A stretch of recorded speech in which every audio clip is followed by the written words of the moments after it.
Today I have something a little different for you guys. It's a penetration test with Salt Creek Custom Ammo's BB sized TSS buckshot shell. Salt Creek Custom Ammunition was kind enough to send this box of shells out to me for testing. When I heard about BB sized TSS buckshot, I had a few questions of my own, and I wanted to make sure it'd be ethical before I went hunting with it. If you guys want to see what a pattern at 40 yards looks like with a modified and an improved cylinder choke, you can check out this video up here. But before we get started, the content in this video might be a little graphic for some viewers. I've taken two full-size deer shoulders out of my freezer and strapped them onto either side of a large watermelon. This is a non-scientific way to test what the penetration on these shells looks like at hunting ranges on a hunting-sized target. So let's take a shot at 40 yards and see what kind of penetration we get.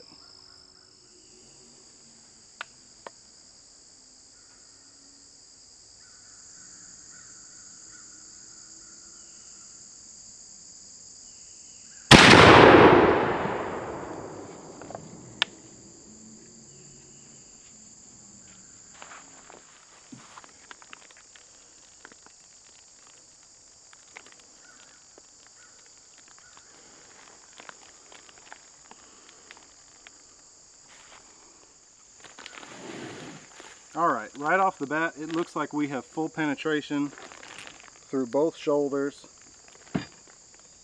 and the watermelon. So that is really cool. I'm going to go ahead and cut this open. I'm going to look for any pellets that may be stuck inside.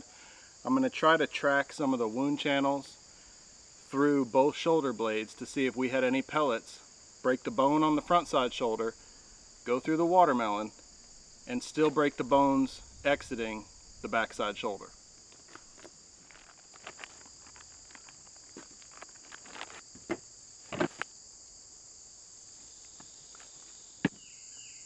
On the offside scapula, there are 7 holes penetrating out the backside, and I only recovered 1 pellet in the offside of that meat.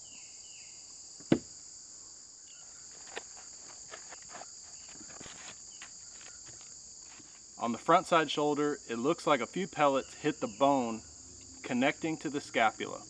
This is the heaviest bone in the front shoulder of a deer, and it's completely shattered all the way through.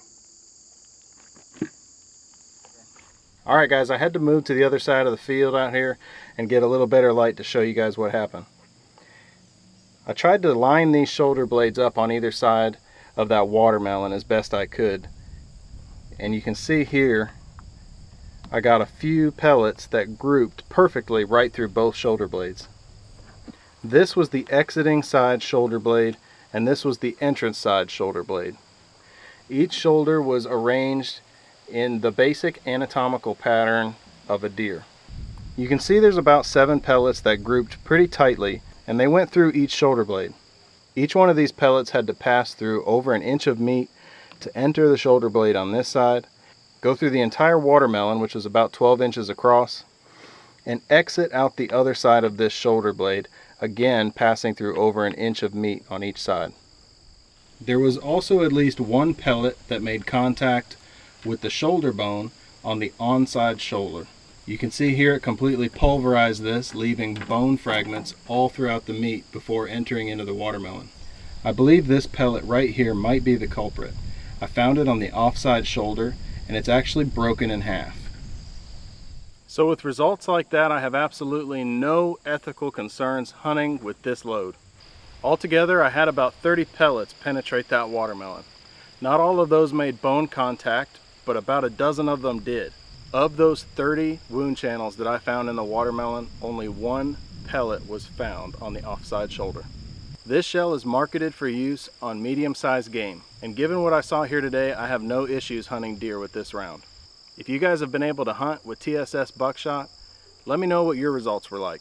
And as always guys, I appreciate your time. Thanks for watching, and God bless.